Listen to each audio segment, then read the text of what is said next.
At this time, I'd like to introduce to you Mrs. Carol Zernial, who is the Secretary of our Board of Trustees, and she'll introduce today's commencement speaker.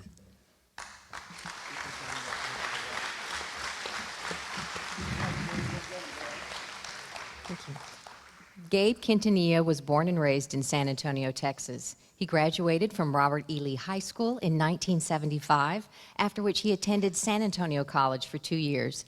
In 1977, Quintanilla transferred to the University of Texas at Austin and obtained his BA in government in 1980.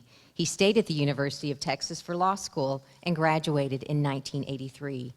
During his career, Quintanilla has served as an assistant attorney general, assistant district attorney, counsel to the Bexar County Sheriff, judge, of counsel to the law office of Pat Maloney, and sole practitioner for several years for the law office of Gabe Quintanilla. He currently serves the citizens of San Antonio as attorney over the Juvenile Case Managers Division for the San Antonio Municipal Court. In addition, for 10 years, Quintanilla served on the Board of Trustees for the Northeast Independent School District and for 4 years as chairman of the Bexar County Democratic Partner. He has been interviewed by all local media and several state and national media, including but not limited to the New York Times, the Washington Post, the CBS Evening News, Fox News, the Dan Abrams Report, NBC Nightly News, ABC News, the Los Angeles Times, the Dallas Morning News, the Houston Chronicle, and others. Please join me in welcoming Mr. Gabe Quintanilla to the podium. Thank you so much. This is a very proud time for me to be here to address you, students and parents. And actually, it's kind of a dangerous position to invite a lawyer to get up and tell him, you're going to have 10, 15 minutes, whatever you want to do, talk about yourself. That is kind of a dangerous position to be in, you know, Dr. K. But Dr. K, members of the board, thank you so much, Ms. Zernial, trustees, Reverend Haynes, Stephen Yoakum, Louise Pastorino, Julie Holloway, the Winston staff, the faculty, everybody. It is with great pride that I stand here today to deliver this commencement address. I have to tell you, I have delivered other commencement addresses in other settings, but I have got to say this, and I truly mean it from the bottom of my heart. This is the most important commencement address in my life. It is only recently that schools such as the Winston School came into existence. Schools that appreciate, understand, and nurture the minds of students who learn differently. The advancements that have been made by the Winston School in the areas of teaching have been far-reaching and profound, and yet, to appreciate its bold teaching approach, one only has to reflect on how it differs from past eras. Even in this great community, San Antonio, Texas, a city with a heart, in past eras, even in this great city, even in private schools, educators, and yes, even teaching specialists, they didn't always understand how to nurture and encourage the minds of children who learn differently. To illustrate this point, I want to tell you a story of a child who went to a private school that is much different from the school that you attended. He was very shy, one of 5 children. When it was his time to go off to school, it was very hard for him. Everything seemed difficult. Everything, from getting ready, from leaving home, to riding on a school bus.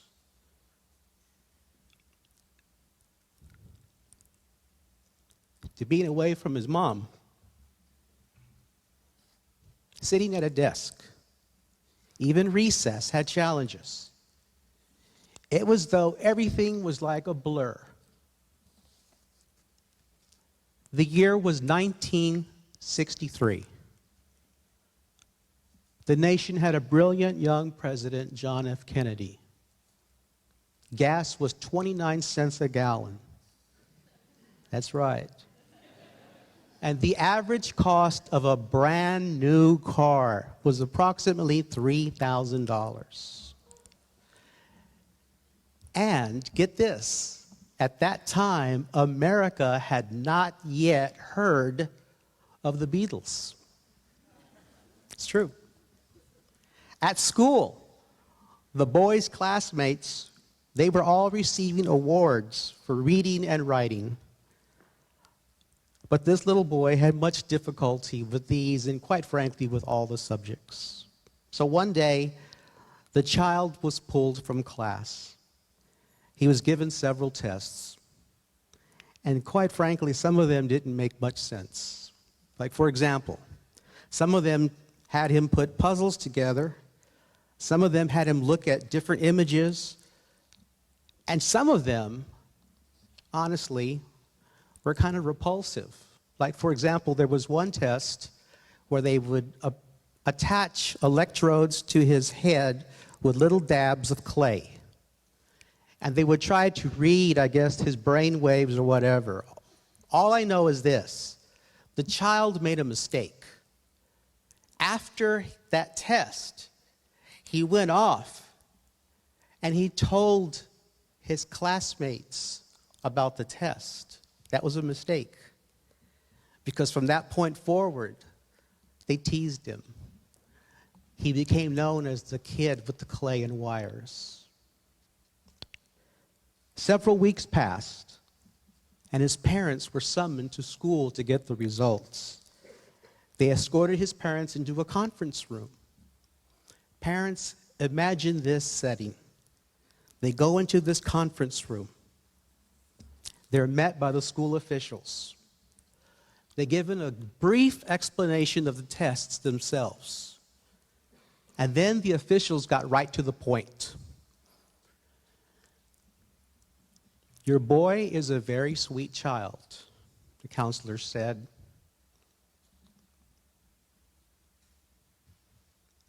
But he is slow.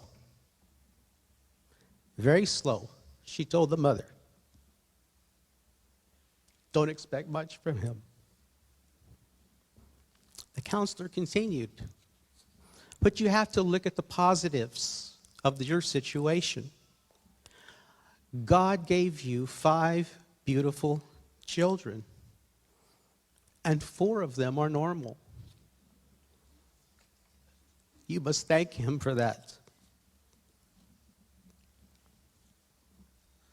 The parents left that meeting totally crushed. The mother was devastated. The counselor's words kept ringing through her mind. He is slow, very slow. Don't expect much from him. They returned home, prepared dinner for the children, put them to bed, and in the still, dark shadows of the night, they held each other and wept. After the meeting with the parents, the boy's desk was moved to the back of the classroom. From that point on, he was labeled slow. But things also changed at home.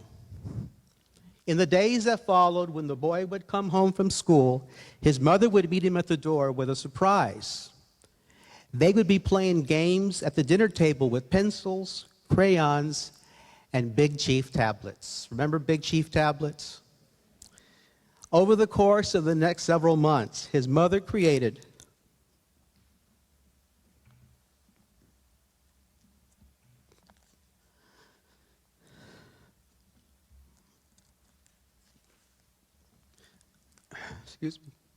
his mom created an entire set of games, teaching her son how to draw. She held his hand. Together she taught him how to draw letters. After a few weeks, They connected these letters together. Still later, when the child was comfortable, they would sound out combinations of the letters by singing them together. They made up silly songs, the mother and the child. He would laugh and sing as his mother held his hand, teaching him how to draw. He didn't know it at the time. His mother was doing more than teaching him how to read. She was saving his life. Over the dinner table, the boy learned many lessons, more than simply reading and arithmetic. He learned that the capacity of a mother's love and prayers to shape her child's entire life is so strong. Love that is beyond measurement with human tools. Together, the mother and the father worked as a team. As the boy began to grow, he was encouraged to read just about anything and everything he liked. And when he got to third grade, he discovered the world of Superman comic books. And on weekends, his dad would take his son to the flea market in search of boxes of comic books. And he would tell the vendors, "How much for that box of comic books? Make me a good deal, and I'll take every comic book for my son."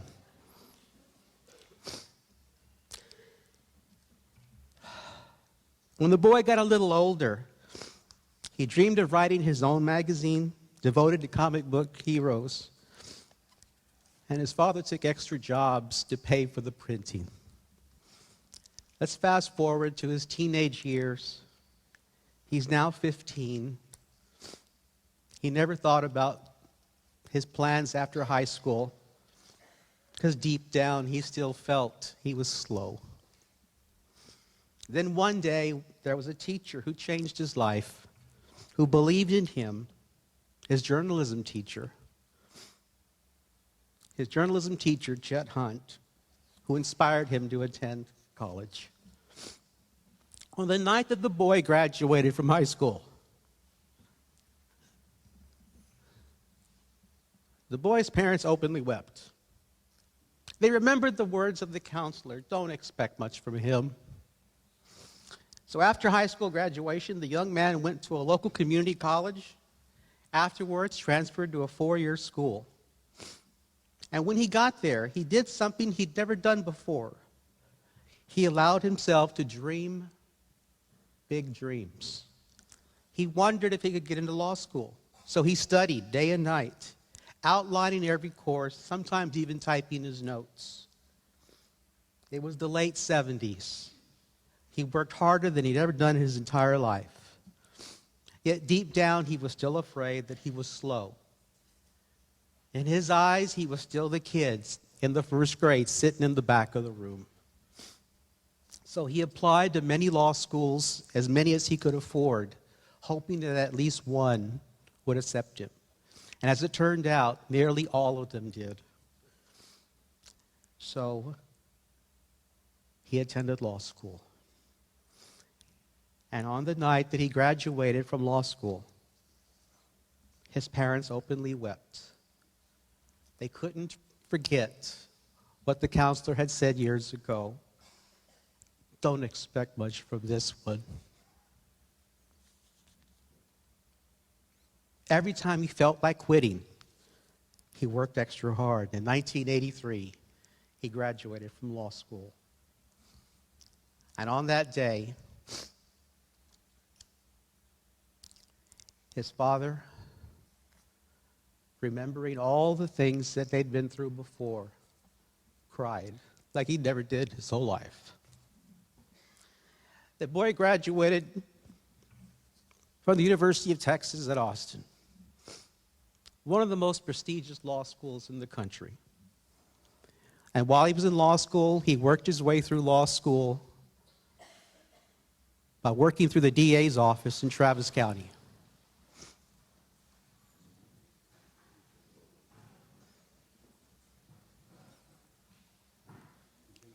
Okay. He was served as the editor-in-chief of the Law Review there at UT. finished the bar exam, became a licensed attorney, litigated at all levels of state and federal court, including the Texas Supreme Court, the Fifth Circuit Court of Appeals, and as an assistant attorney general, litigated in the United States Supreme Court. After that, as a young lawyer, was appointed judge here for the city of San Antonio. I guess you probably have figured it out. The little boy that I have talked about is me.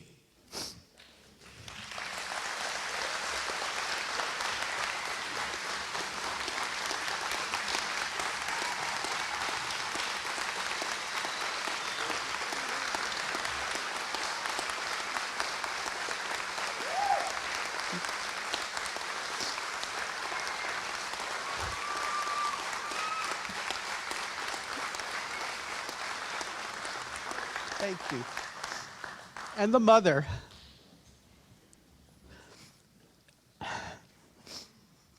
This is the hard part. The mother that I've been describing is my mom. My mom is going to be 93. It's going to be July.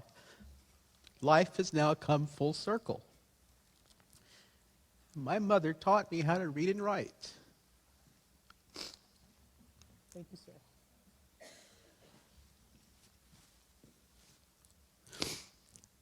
My mother taught me how to read and write. I'm now one of her caretakers following a stroke that she suffered 17 months ago. I am now teaching her how to talk again. And I am now teaching her how to write. Thank you. Thank you. Of all the roles that I have played in my lifetime, and I've been in every single role that a lawyer can be now, the role of caretaker is the single most important role I've ever had.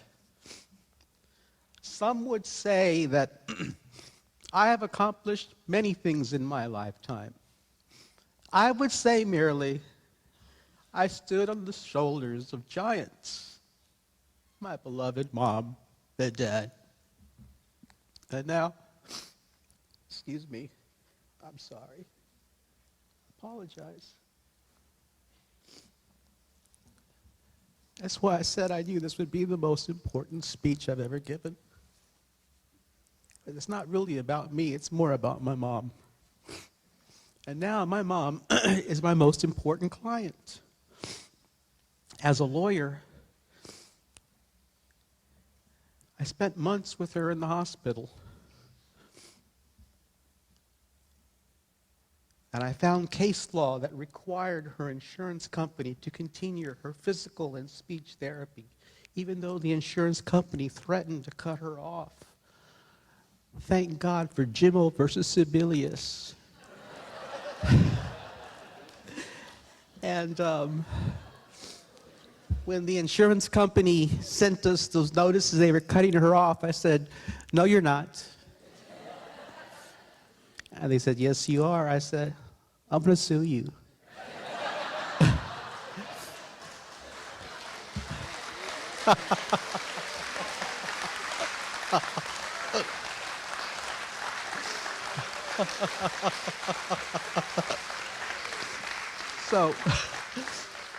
So now, as my mother sleeps, I do legal research and writing on behalf of others. I've written newspaper columns that have been published in newspapers across the country.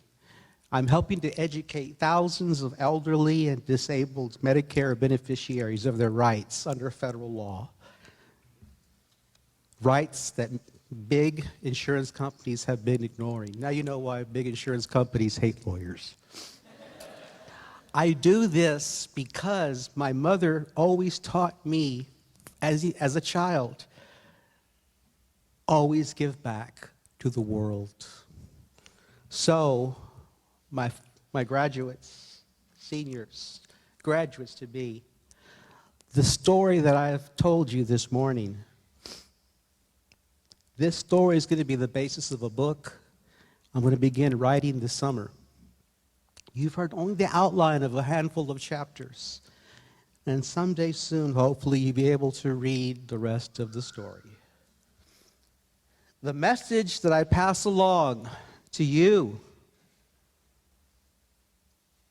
is from my mother, who's struggling to speak, so today I'm her voice. My mother taught me the power of love and patience. The beauty of miracles is they are often the products of baby steps.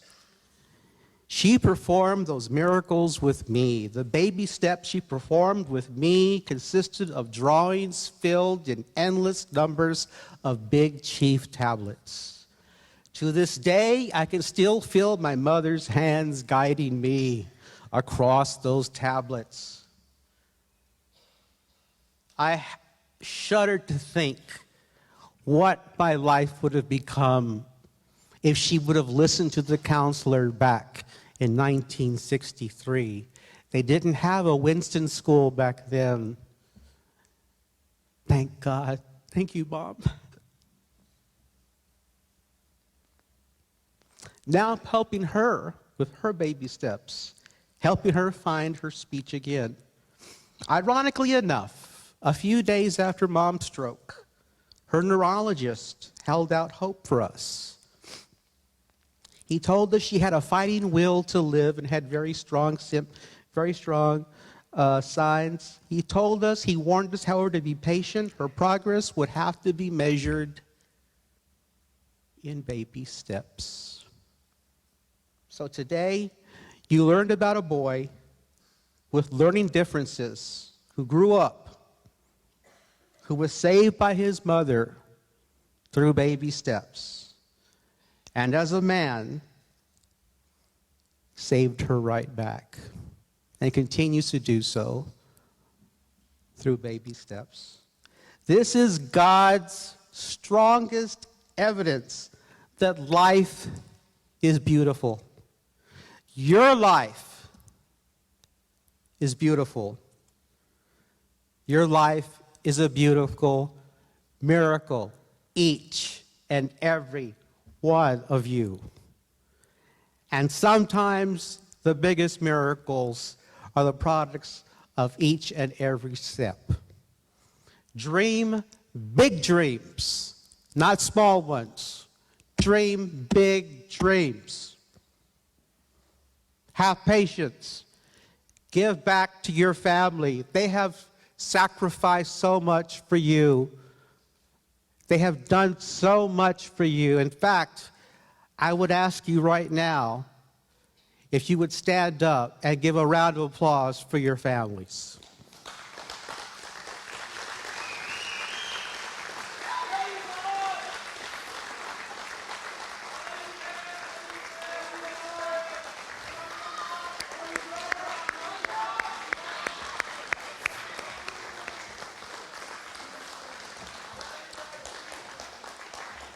In addition,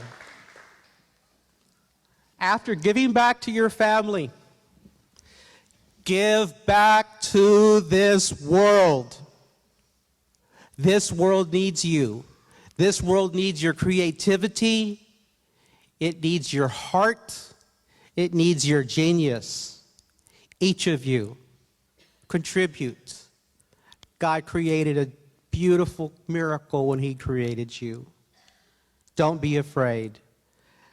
I'm going to leave you with this thought. These were some words that were spoken at the funeral of the late Senator Robert F. Kennedy, who Robert Kennedy was killed when he ran for president in 1968. At his eulogy, the following words were spoken, and I think these words apply to what I've been talking about today. His brother eulogized him as follows: My brother need not be idealized or enlarged in death beyond what he was in life, to be remembered simply as a good and decent man who saw wrong and tried to right it, who saw suffering and tried to heal it, who saw war and tried to stop it. Those of us who loved him and who take him to his rest today, pray that what he was to us and what he wished for others will someday come to pass for all the world. And as he said many times in many parts of this nation, to those he touched and who sought to touch him, some men see things as they are and ask why. I dream things that never were and say, why not? That is my message to you, seniors. Never be afraid to dream big dreams. Like Robert Kennedy, dream things that never were and say, why not? Thank you. God bless you. God bless you and your family, the Winston School, and God bless America. Thank you so much.